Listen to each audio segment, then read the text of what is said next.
Action News, Delaware Valley's leading news program, with Gary Papa, Dave Roberts, and Jim Gardner. Tonight in New York, New York, the Empire State Building is cast in blue light.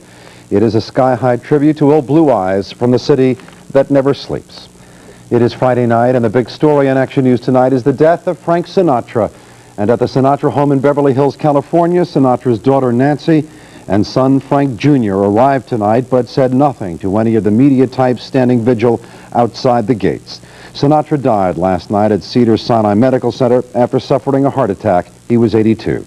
At the mansion today, a spokesperson for the family made a brief statement on behalf of Sinatra's wife, Barbara. Good morning. Mrs. Sinatra asked me to relay heartfelt thanks for the endless stream of condolences from friends and dignitaries. Frank Sinatra's family appreciates the outpouring of love and affection. Sinatra's funeral will be private, but no other details have been released. In Sinatra's hometown of Hoboken, New Jersey, people have heaped flowers in front of the plaque that marks the home where Sinatra grew up. A sign hangs from the window of a building to express how much Sinatra will be missed. Outside City Hall, they were playing Sinatra music today. And across the street, the folks at a bakery paid tribute to their hero in the form of a cake. Hoboken has always prided itself on producing Frank Sinatra, and baseball and emotions for Sinatra are running high tonight. Sinatra's ties to Philadelphia go back a long way, and the heart of Sinatra country, of course, is South Philadelphia. And that's where Action News reporter Michelle McCormack is live tonight. Michelle? Jim, many fans remain here at Mama Yolanda's. You know, Frank Sinatra ate here, and anywhere you go, somebody's got a story to tell about Sinatra. I get no kick from champagne. It was like good sorcery. It's hard to explain. He generates so much excitement. Romeo Ceparulo saw Sinatra in concert 10 times between 69 and 91, guiding him from his dressing room on stage at the Spectrum where Ceparulo works. It's like a young kid coming down from toys at Christmas time. You know, you're just thrilled to death just to be there. And that's the thrill I got. And the thrill became frenzied many times when Sinatra visited Philadelphia.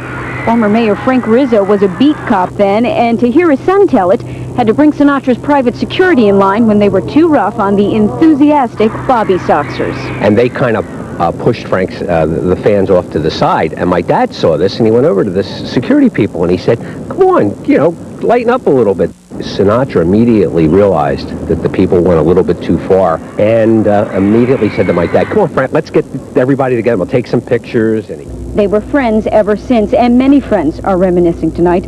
Philly Pop's director Peter Nero often performed with Sinatra, and he remembers watching from the wings. Every night there was a unique performance. Same tunes, but different phrasing, and each one was a gem.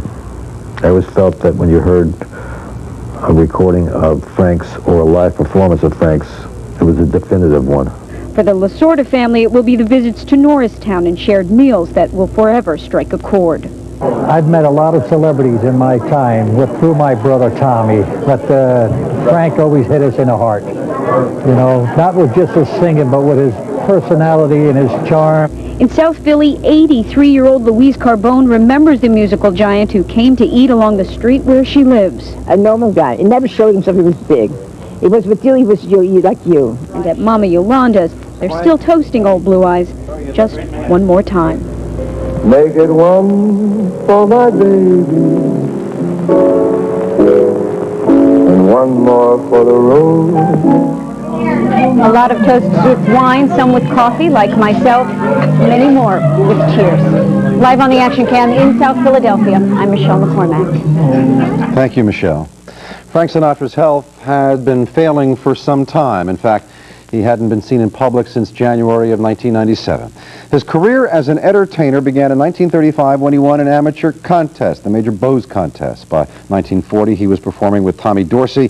In 42, he went solo at New York's Paramount Theater, singing songs that made a generation swoon.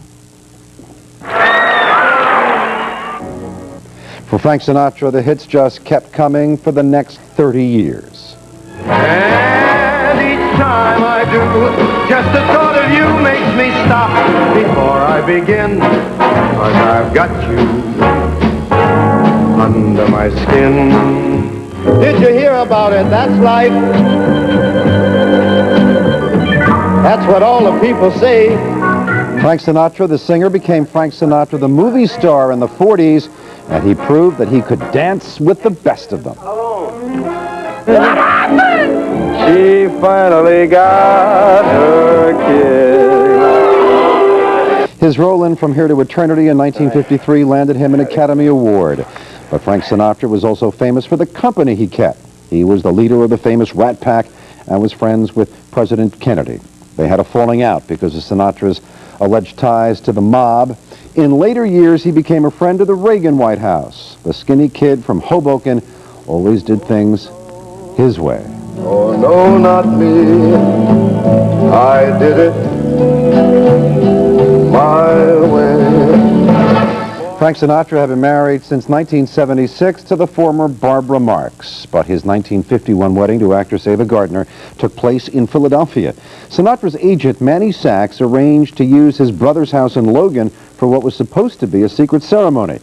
11-year-old Steve Sachs lived in the house and saw it all. Today, he is a long-time Channel 6 employee. At one time, Frank Sinatra also married to actress Mia Farrow. And of course, reaction to Sinatra's death has been coming in from all quarters. And speaking of Mia Farrow, she said today that Sinatra was her first love, and even though they divorced, he remained a true friend. Johnny Carson said that Sinatra was the greatest singer of popular songs who ever lived. Said Carson, he is irreplaceable. And said singer Tony Bennett, Sinatra's voice will live forever.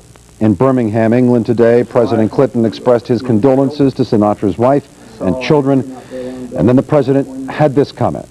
I think every American would have to smile and say he really did do it his way. In Washington, Senator Edward Kennedy talked about Sinatra's music and former President John Kennedy. And they're also good. I think for President Kennedy it was High Hopes. That song came out in 1959. And it was a great success, and my brother used it, adopted different words for it, used it in the campaign. But Sinatra's greatest tribute will come from his millions of fans who will play his music for the rest of their lives. With Sinatra's death tonight, or last night, and the loss of Jimmy Stewart and Robert Mitchum last year, we continue to lose our icons from the golden years of Hollywood, for aging giants still remain. Bob Hope will be 95 on May 29th. Rumors abound that this master of comedy is in failing health. Katharine Hepburn was 91 this month. A four-time Oscar winner, her relatives say she suffers from failing memory. Gregory Peck is 82 and apparently in good health. In fact, he appeared in the recent miniseries Moby Dick. And Elizabeth Taylor, she is only 66, but a fracture in her lower back has forced her to curtail public appearances. She broke her back falling in her home on her birthday in February. They were the superstars when superstars were truly rare. And of course, superstardom could be defined by two words: Frank Sinatra. There will be much more on the life and career of Frank Sinatra coming up on a special one-hour edition of Nightline that follows Action News Tonight. In other news at this hour, demolition crews will raise the entire 900 block of North 28th Street in Camden, the scene of that 12-alarm fire last night. Members of the families that lost most of what they had returned today, trying to salvage something, anything, from the ashes and the rubble. The fire erupted at 11:20 last night and destroyed 14 row homes. 10 of them were occupied.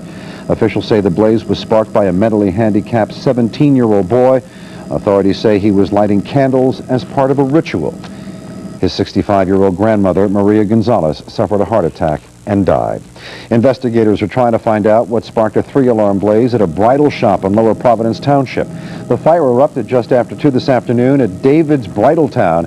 It took firefighters 2 hours to bring this one under control, and by the time they did, the store and its contents suffered about $1 million in damage. But the owner of the store says that no brides-to-be lost their gowns because they are stored at a different location. The behavior of a Darby Borough police officer is at the center of a major controversy tonight. Action News reporter Dan Quayer has that story. In Darby, Mayor Paula Brown and members of council have not been able to agree on much of anything, not even on whether or not there was supposed to be an executive session tonight to discuss the suspension of a controversial police sergeant. Last night we decided, Mr. President decided, Mr. Robinson decided that he would call an executive session this evening so council could view this tape. The tape, obtained by Action News, was taken by a surveillance camera at a 7-Eleven store in Darby. It appears to show Police Sergeant Richard Galley threatening shop owner Sam Halwani. Right. You one more time, and I'm going to knock your head off. You understand me? You call my house one more time, there's hate proclamation, I'm going to knock your head off. You got me? Yeah, I'm finished. And don't tell me it wasn't you, because I know it was you. I hope you got it all on record. Right? But guess what? I'll call Better Business Bureau tomorrow on you. I'll call child labor laws on you. And I'll put you through court fraud. Now, it's not known what Galley was upset about. Halwani has declined to comment, but he has filed a complaint with the district attorney's office, which is investigating. Meantime, Mayor Brown suspended Galley until June 3rd, but Council President Alfred Robinson says Council first should have been made privy to the evidence. Really, we haven't seen any evidence. It's just the mayor's word on what happened. Well, what about this videotape?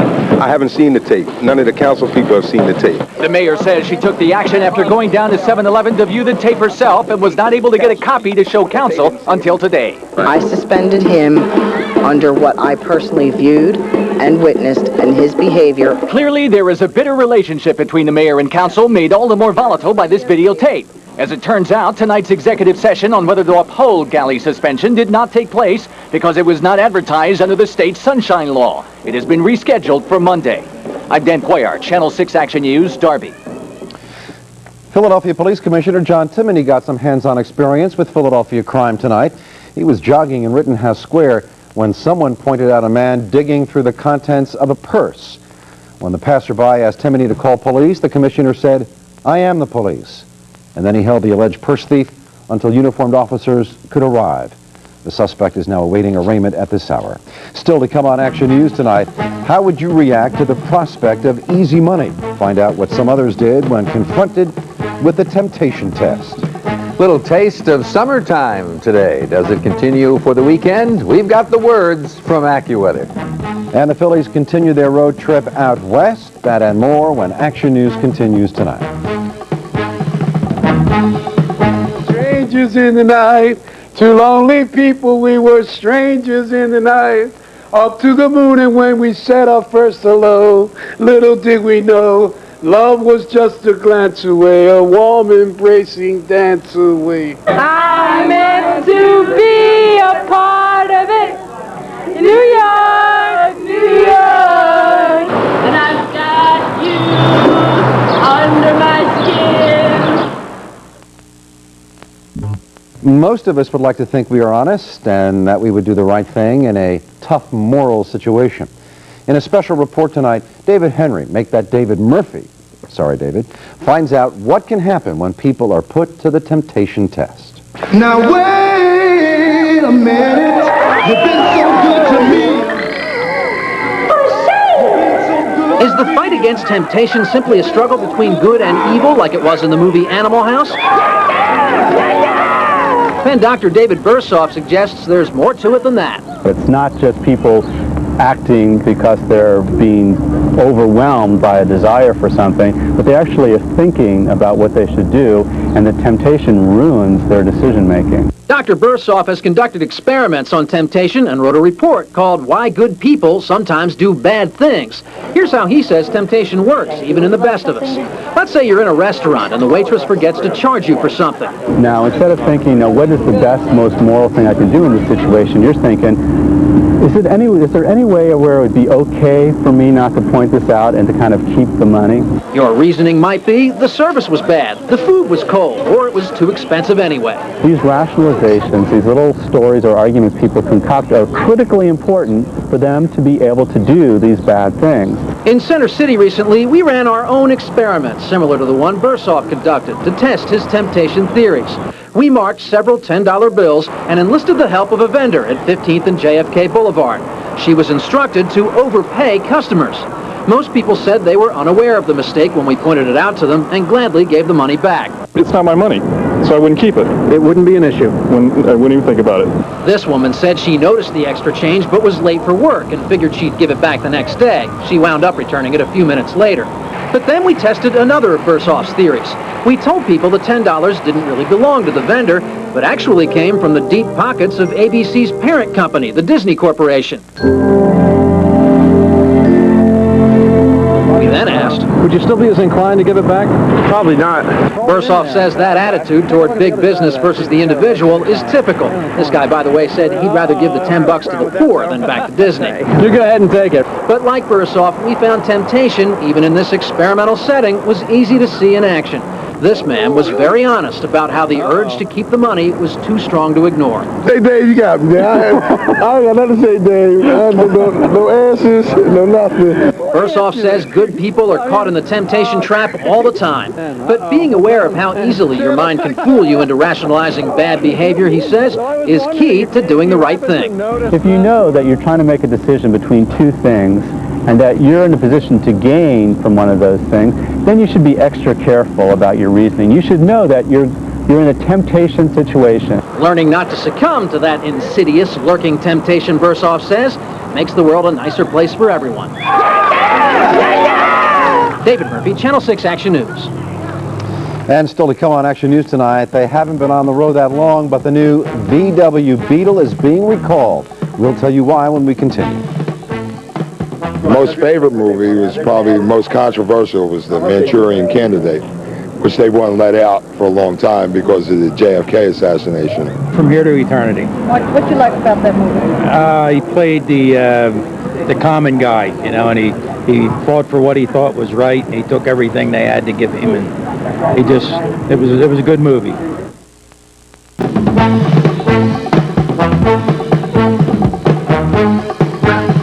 Phillies and the Padres, here's Gary Pop. As we speak out in San Diego right now, Mike Grace is trying to come up with a solid start. Bottom of the second inning. Grace puts a couple on, and both coming home on the chopper by Quilio Veras. 2-0 at that time, but Bobby Abreu has just doubled, so now it's 2-2 in the fourth inning out in San Diego. Also tonight, 11-3 Cincinnati. 3-2 Atlanta over Houston. To the American, Detroit wins at 8-3. Toronto trounces Anaheim. Minnesota has just won that game. That is a final 7-6 Minnesota and 4-1 Tampa Bay. They're very close to that blockbuster trade. It centers on Mike Piazza, the Dodgers, who's from Phoenixville. He could be going to Florida, but then the Marlins say they're going to trade him before the midsummer deadline. Here's how it might work. Dodgers sending Piazza plus Todd Zeile. Then Florida might give up the best defensive catcher around, that is Charles Johnson, plus Sheffield and his big contract. Bobby Bonilla thrown in. And how about Jim Eisenreich as well? That's known as a blockbuster. Phantoms versus those River Rats of Albany. This is game one of the Western Finals. The Rats strike first. Here comes Brendan Morrison, making it 1-0 in the second period. Phantoms were up 3-1, but then there's Eric Bertrand cutting it to 3-2 right here on the doorstep of Neil Little.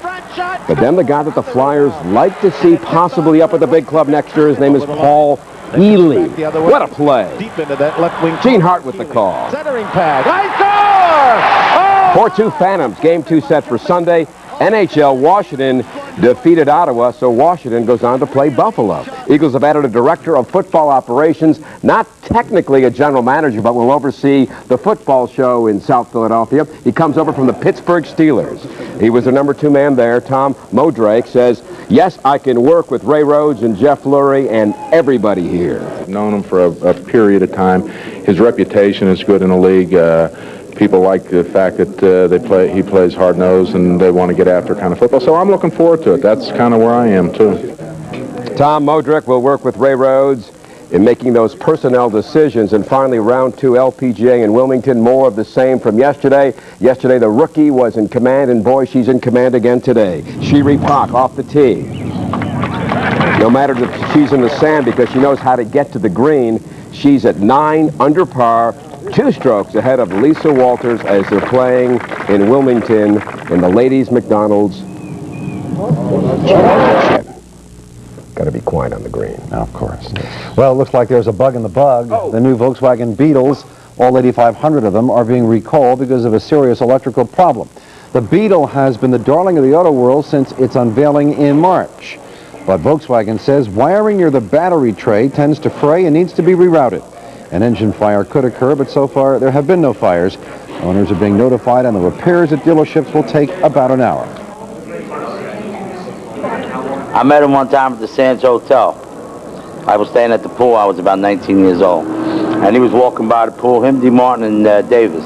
I was a busboy at the 500 Club in Atlantic City when I was a youth. And Skinny DeMata ran the place. He was a very good friend of Frank Sinatra's. And they had Sammy Davis and D. Martin there that night, and they recorded an album from that club. They were the Rat Pack then. And I was a busboy.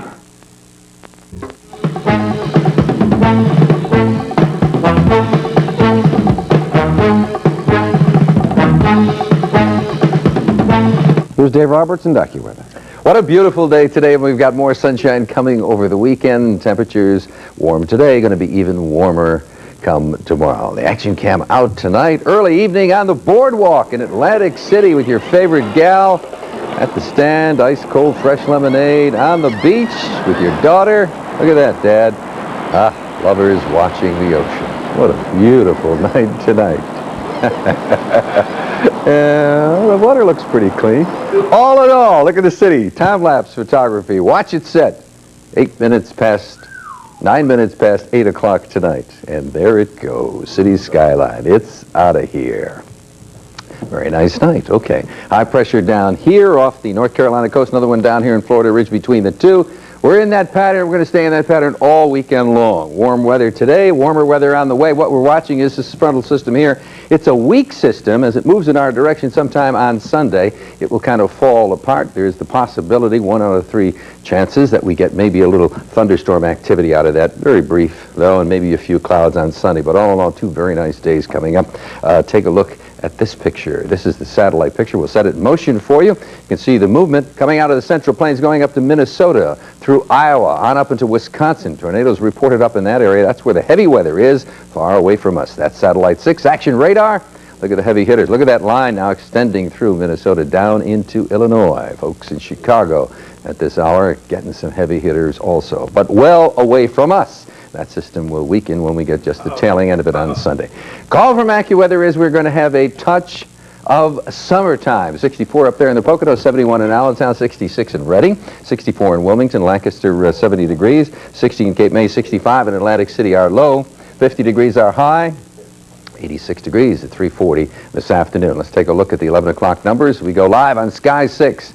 Sky 6 is back at the shore, looking good. Present temperature reading 68 degrees, humidity 85%. The barometer, that's, boy, you must have a headache, 300.00 and rising. Winds out of the south 4 miles an hour, and the ocean water temperature 53 degrees. 70, 69, 70, 68, and 68. Clear and mild overnight, the exclusive AccuWeather forecast, 56 to 62 degrees. Sunny and hot tomorrow. The record is 91, set in 1951. We're going to post 90 degrees, partly sunny on Sunday.